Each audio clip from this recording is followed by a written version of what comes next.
सभी दर्शकों का प्रतिज्ञा 21 चैनल में हार्दिक स्वागत है। आज विज्ञान का टॉपिक भोजन के अवयव, इसके बारे में अध्ययन करेंगे। विज्ञान, और इसमें एक टॉपिक है हमारा, वो क्या है? टॉपिक भोजन के अवयव। अब इसमें हमको क्या सीखना है? नंबर 1, भोजन के अवयव में कार्बोहाइड्रेट्स।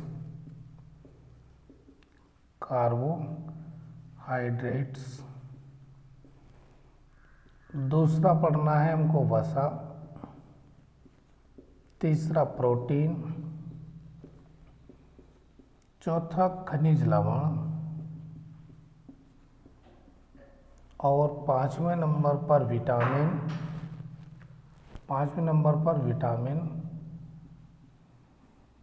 और छठवें नंबर पर जल।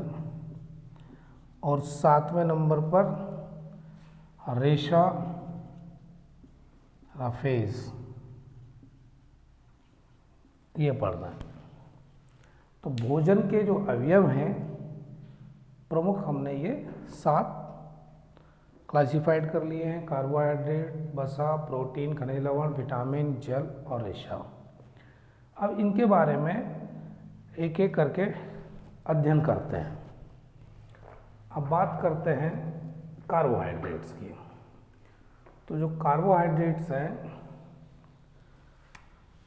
ये हमारे शरीर में ऊर्जा, मतलब एनर्जी, ऊर्जा के प्रमुख स्रोत हैं।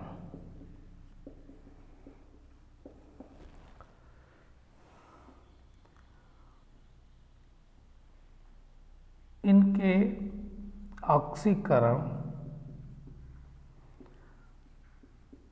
के पश्चात शरीर में ऊर्जा उत्पन्न करते हैं।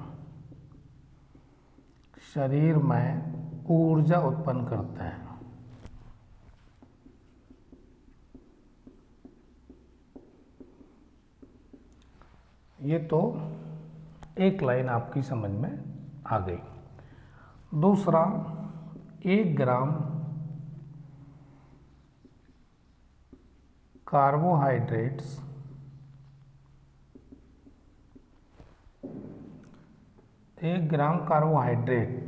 के ऑक्सीकरण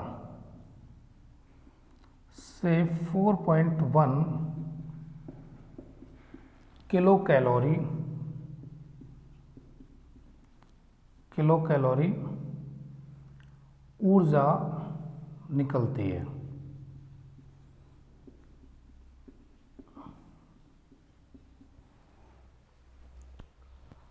नेक्स्ट लाइन, हमारे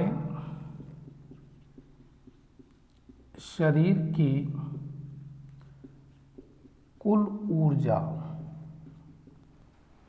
में से 60 से 80% ऊर्जा कार्बोहाइड्रेट्स से प्राप्त होती है।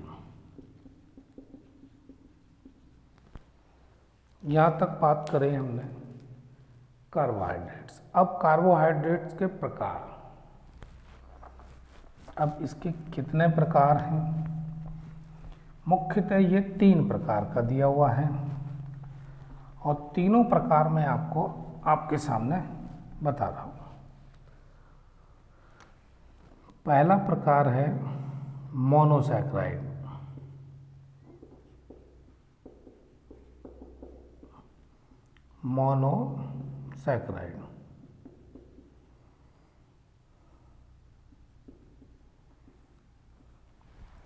ये सबसे सरल कार्बोहाइड्रेट्स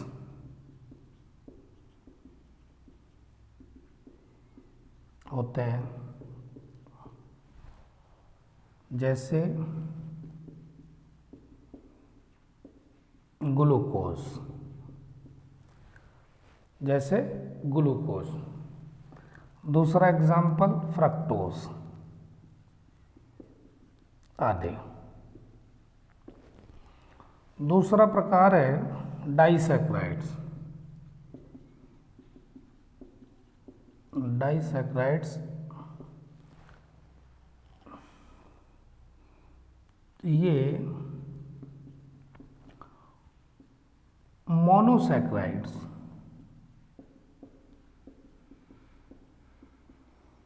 ये मोनोसैकराइड्स की दो इकाइयों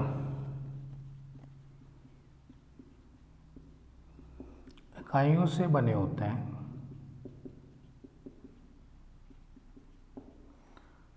जैसे सुक्रोज, जिसे चीनी कहते हैं, माल्टोज एवं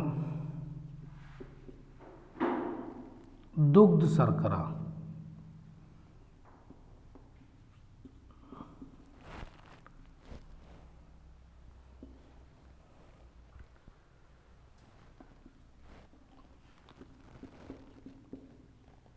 लैक्टोज, दुग्ध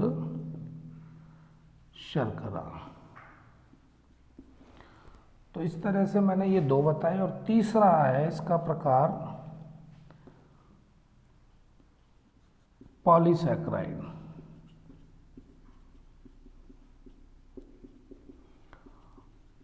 तीसरा प्रकार कौन सा है? पॉलीसैकराइड। और इसका एग्जाम्पल है सेल्यूलोज। सेल्यूलोज स्टार्च जो आलू में मिलता है, और ग्लाइकोजन वो जंतु यकृत मिलता है, जंतु यकृत में। यहाँ पर डाई का मतलब दो और पॉली का मतलब बहुत सारा। इसका मतलब है बहुत सारे, अनेक। क्या होते हैं ये? मोनोसैकराइड्स। तो तीनों बता दिए, मोनोसैकराइड, डाइसैकराइड्स और पॉलीसैकराइड। और इनके हमने क्या बता दिए, इनका जो नाम कौन कौन इस श्रेणी में आता है, ये भी मैंने बता दिया आपको। इस तरह से कार्बोहाइड्रेट्स, अब हम उनके प्रकार बताएं। अब देखते हैं कि जो कार्बोहाइड्रेट्स है उनके क्या स्रोत हैं, कार्बोहाइड्रेट्स के स्रोत क्या हैं। तो आप सभी जानते हैं कार्बोहाइड्रेट जिससे ऊर्जा मिलती है, तुरंत मिलती है, आलू है, फल है, और क्या है? अनाज है, और क्या है? शर्करा है, दूध है आदि। ये क्या है? किसके स्रोत हैं? कार्बोहाइड्रेट्स के स्रोत। हमारे शरीर को कार्बोहाइड्रेट्स मिल रहा है तो किन से? ये प्रमुख स्रोत बता दिए मैंने। इसके अतिरिक्त भी हैं, लेकिन मेन जो प्रमुख है वो बताए। आगे हमारा दूसरा अवयव है वसा। अब वसा के बारे में अध्ययन करें तो ये क्या होता है? यह वसीय अम्लों एवं ग्लिसरॉल से बना होता है, जो कार्बन, हाइड्रोजन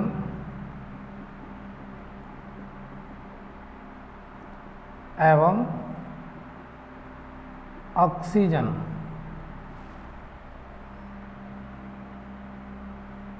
के बने होते हैं।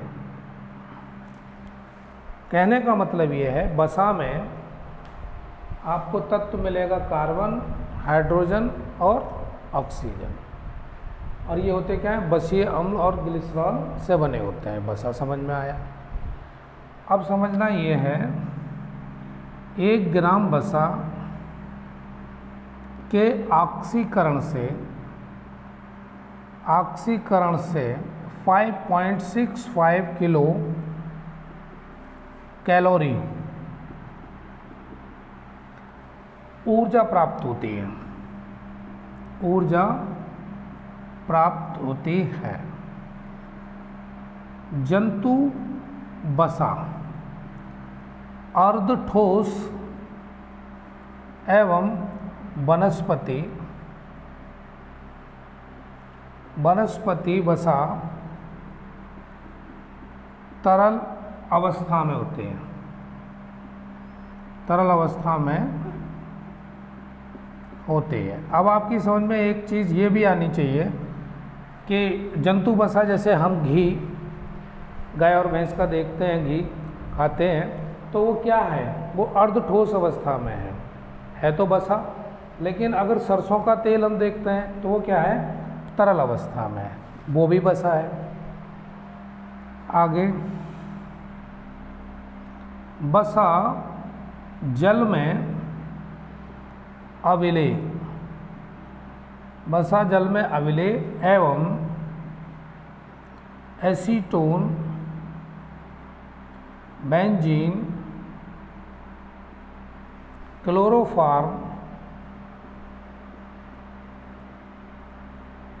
में विलेय, यानी इसमें वो घुल जाता है। वसा जल में नहीं घुलता, एसीटोन, बेंजीन और क्लोरोफॉर्म में घुल जाता है। अब वसा का स्रोत देखें तो एक तो घी हो ही गया, मक्खन, अंडा,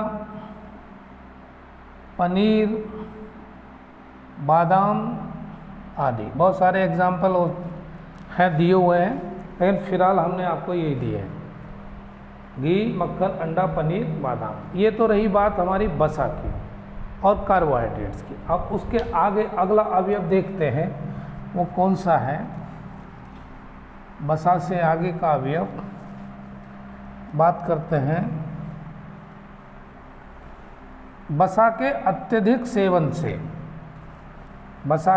अत्यधिक सेवन से मोटापा आ जाता है। और कोलेस्ट्रॉल बढ़ने का प्रमुख कारण क्या है? कोलेस्ट्रॉल बढ़ने का प्रमुख कारण वसा ही है। नेक्स्ट अवयव प्रोटीन। अब प्रोटीन के बारे में अध्ययन करते हैं। प्रोटीन शब्द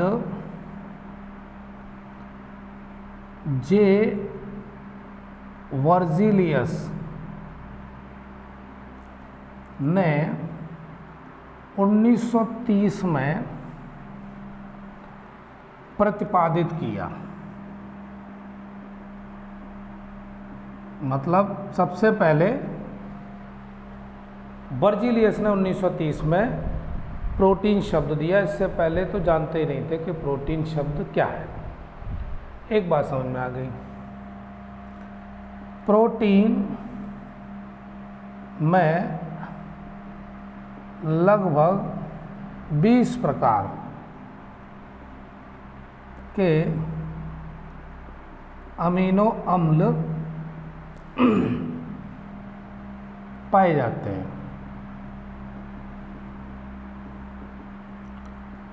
अगला स्रोत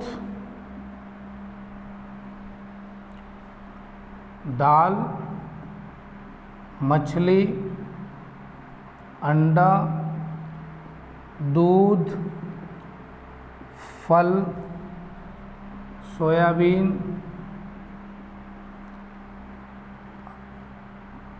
मटर,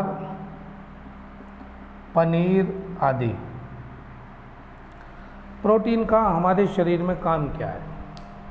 जिस प्रकार कार्बोहाइड्रेट और वसा शरीर को ऊर्जा देते हैं, इस प्रकार प्रोटीन हमारे शरीर में वृद्धि में सहायक होती है और शरीर में टूट फूट यानी चोट वोट लगती है तो उसको क्विक हीलिंग देने का काम कौन करता है?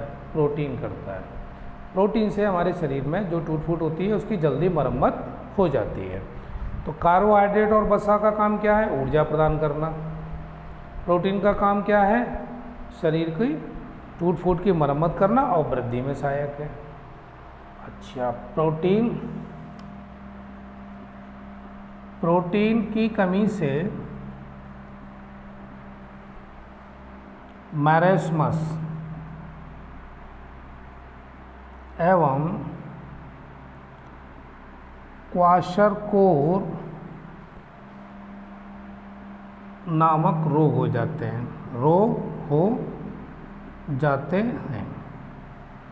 प्रोटीन की कमी से कौन से रोग होंगे? मैरेस्मस और क्वाशरकोर। अब प्रोटीन के आगे पढ़ते हैं।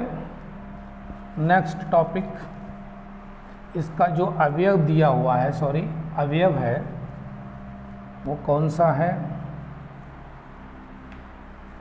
इसके आगे पढ़ते हैं विटामिन।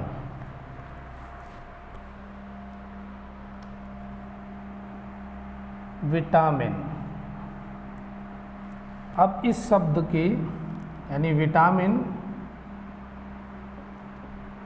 शब्द फंक ने प्रतिपादित किया। ये वैज्ञानिक का नाम है फंक, इसने प्रतिपादित किया। यह भी परीक्षा में पूछा गया है अनेकों बार। अगला है जल में घुलनशील विटामिन। जल में घुलनशील विटामिन कौन सी हैं? बी एवं सी। बी और सी यानी इसको कह सकते हैं बी कॉम्प्लेक्स, यानी B1 है, B5 है, B6 है, B7 है, तो बी। और वसा में घुलनशील विटामिन ये कौन सी है? A, D, E, K। ये किस में है? वसा में, और ये जल में। ये भी परीक्षा में पूछे गए। अब बात करते हैं विटामिन और उनके रासायनिक नाम या कहें अन्य नाम, उनकी जानकारी भी लेते हैं। वो क्या है? तो विटामिन ए, इसको बोलते हैं रेटिनॉल, यानी रासायनिक नाम क्या हो गया? रेटिनॉल। और इससे कौन सा रोग होगा? रतौंधी। कौन सा रोग हो गया? रतौंधी। अगर विटामिन ए की कमी है तो रतौंधी नामक रोग हो जाएगा। विटामिन B1, मैंने बोला अभी बी कॉम्प्लेक्स यानी उसमें कई है। B1 इसका नाम है thiamine. Vitamin B2 riboflavin.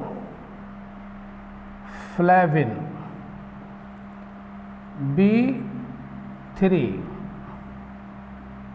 Pantothenic.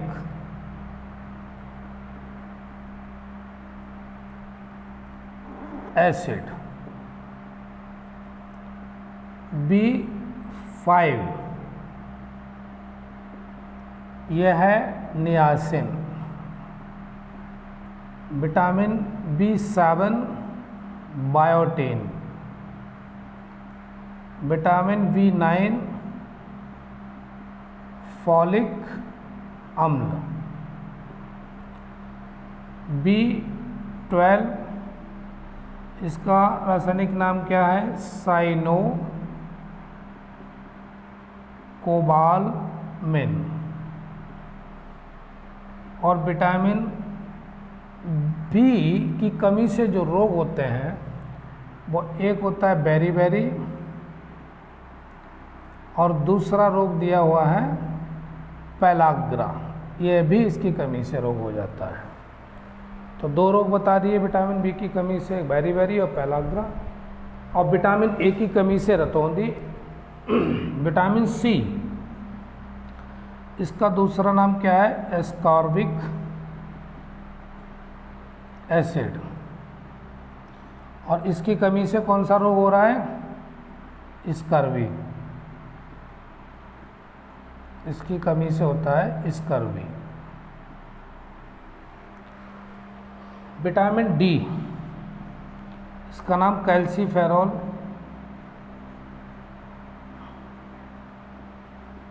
और इसकी कमी से होता है कौन सा रोग? रिकेट। विटामिन ए की कमी से, बी की कमी से, सी की और डी, और बी के सारे पार्ट्स मैंने अभी आपके सामने दिए। अब डी के बाद आता है विटामिन ई। डी के बाद विटामिन ई। विटामिन ई का जो रासायनिक नाम है वो क्या है?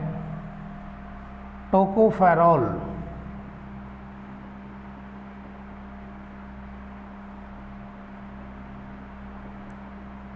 और विटामिन ई की कमी से रोग होगा कौन सा? बांझपन।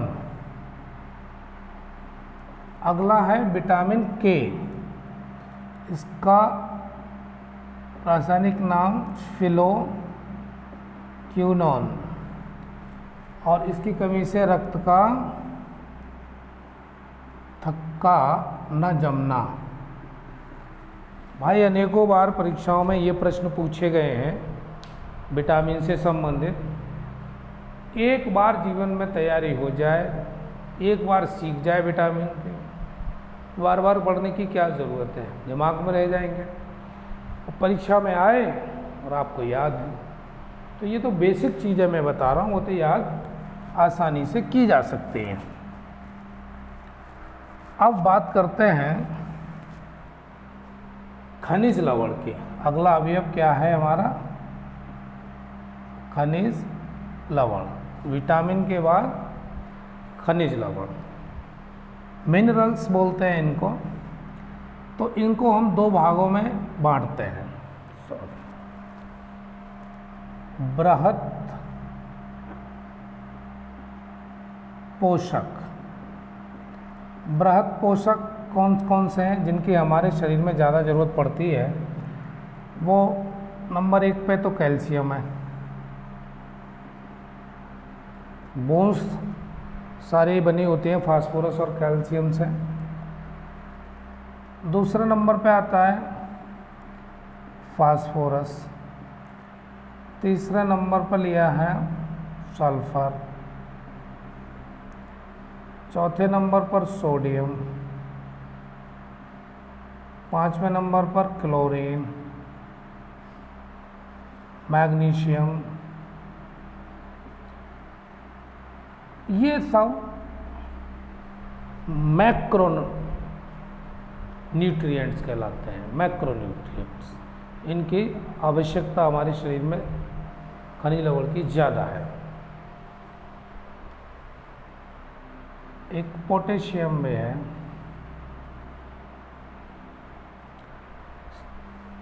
यह भी हमने दे दिया आपको। अब आते हैं सूक्ष्म पोषक। जरूरत तो इनकी है, सूक्ष्म की भी है, सबका अपना रोल है। शरीर चलेगा ही तभी कि ये चीज़ें हमारे शरीर में होनी चाहिए। पहले नंबर पर आयोडीन लिया है, दूसरा आयरन है, तीसरा कोबाल्ट है। अब ये 3 एग्जाम्पल दिए हैं, और भी हैं। आयरन तो आप जानते हैं पालक से मिलता है, हरी पत्तेदार सब्जियों से मिलता है। दूसरा आयोडीन नमक से, बहुत सारा। तो ये कई स्रोत हैं। ये सूक्ष्म पोषक की बात होती है। तो खनिज लवण ये भी मैंने बता दिया आपको। और ये खनिज लवण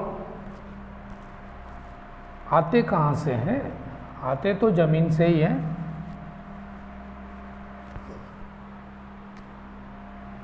अब लेते हैं अगला अवयव जल। जल क्या है? यह अकार्बनिक पदार्थ है। अगला पाचन, परिवहन,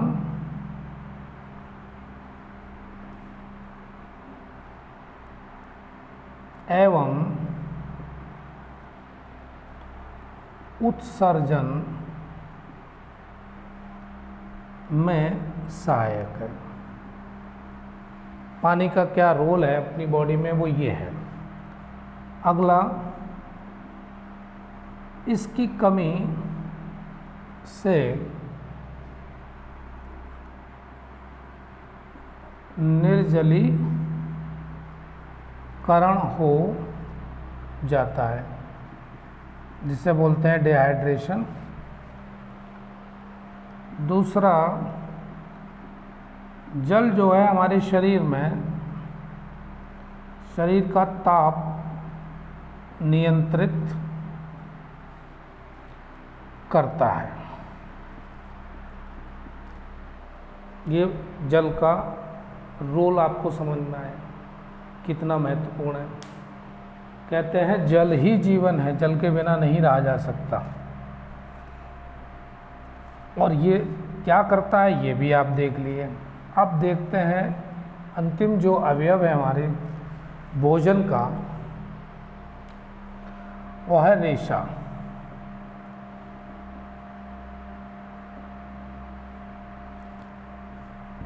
ये क्या है? यह शरीर में जल को नियंत्रित करता है। आहार नाल मार्ग